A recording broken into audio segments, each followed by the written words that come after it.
Isang mapagpalang araw sa ating lahat, lalong-lalo na sa ating mga loyal na tagapakinig. Handa na ba kayo sa panibagong episode ng Miniature Vlog? Hi guys! Welcome to our vlog! Join us today as we will bring you to a meaningful interview with my squad. Alat na!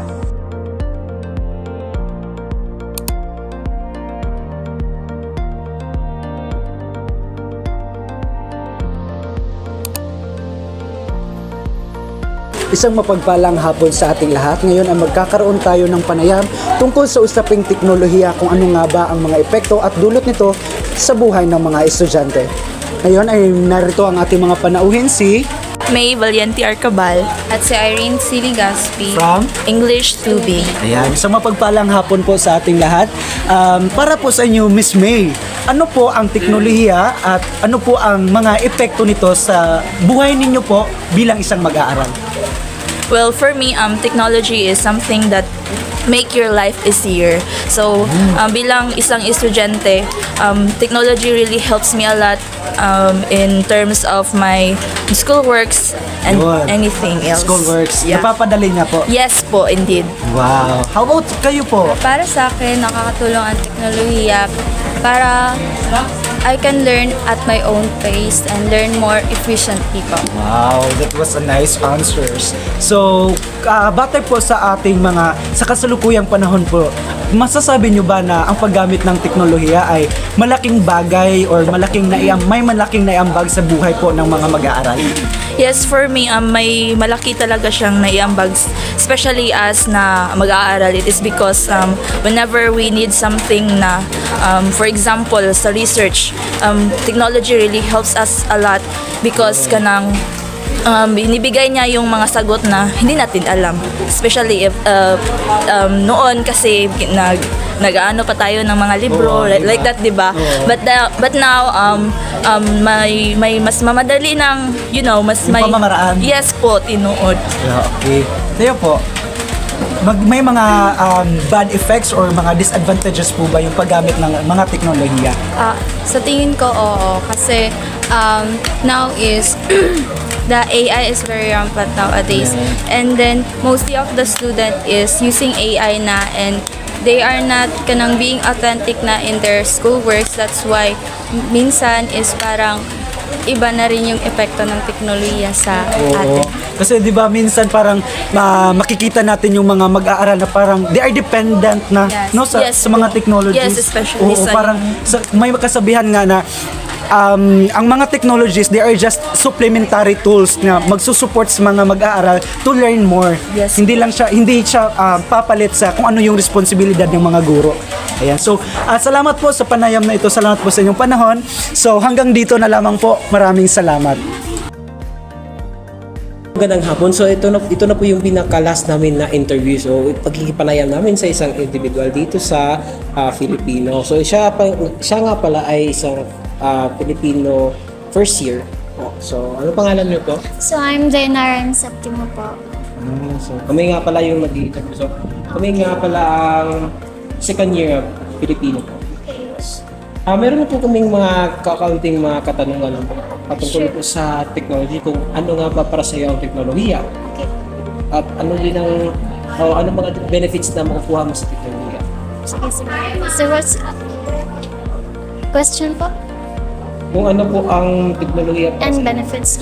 So I think technology, Bisaya na lang. So yung technology talaga, Bisaya ate. Wait lang, Bisaya.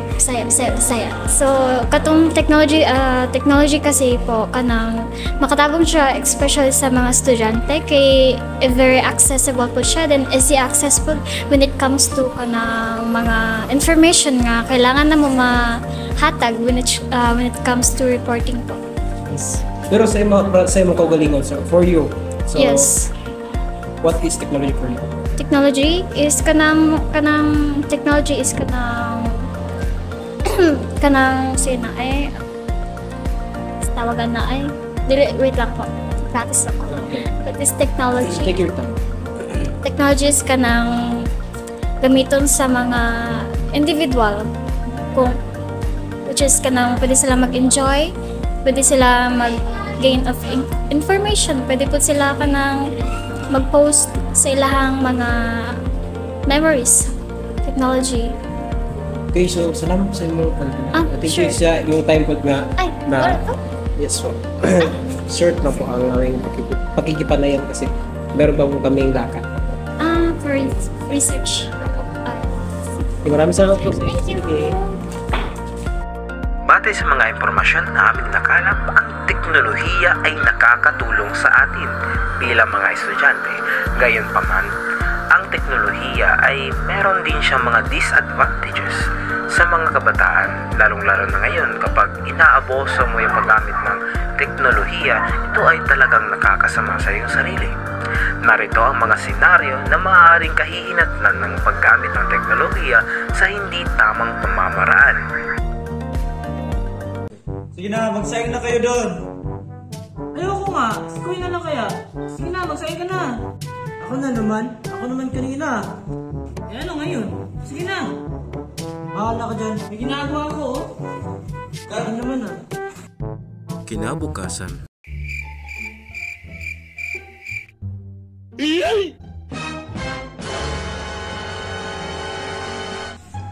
Sak na naman. Salaran to eh.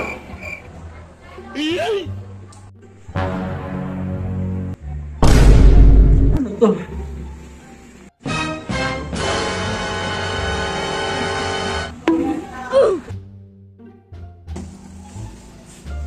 Ang pinggan, hugasan na? Wala pa po, kanina ko pa kayo inuutusan. Oh, kumusta ang pag-aaral nyo? Problema pa? Anong problema? Ano? Bumagsak kayo? Eh paano nangyari yun? Hindi nga kayo makatrabaho dito, hindi nga kayo makapaglinis ng sarili nyo ang kwarto, tapos nabagsak kayo? Ito eh. Cellphone ng cellphone. Tao, ka naman yun ah. Huwag na kayo magsisihan. Pare-pareho lang naman kayo eh. Wala kayo ibang inaatupag. Puro cellphone, puro ML. O tingnan nyo. Sino sisisihin nyo yan?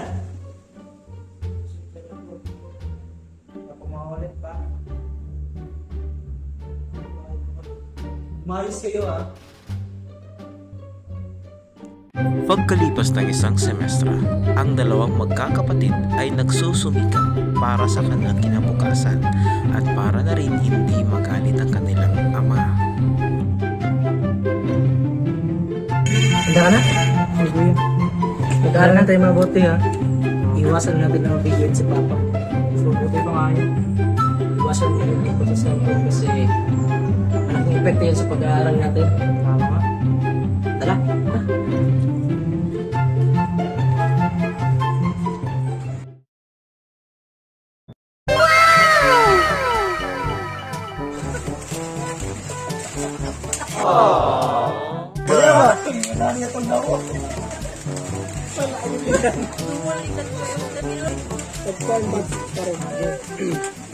Lights, camera, action! Isang mapagpalang hapon sa ating lahat. Ngayon ay magkakaroon tayo ng panayam tungkol sa usaping teknolohiya kung ano nga ba ang epekto o dulot nito sa mga mag-aaral. Ngayon ay diring din natin kung ano ang kanilang mga kabatiran tungkol sa usaping teknolohiya. So, maganda? Palang hapon sa ating lahat. Ngayon ay magkakaroon tayo ng panayam tungkol sa usaping teknolohiya kung ano nga ba ang mga epekto nito o dulot sa ating mga panauhin si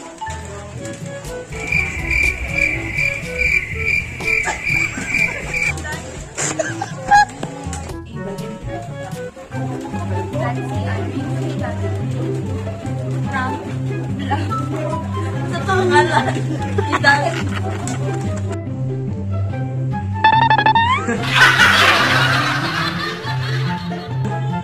Action. Oh, gusto mga pinggan doon? Eh,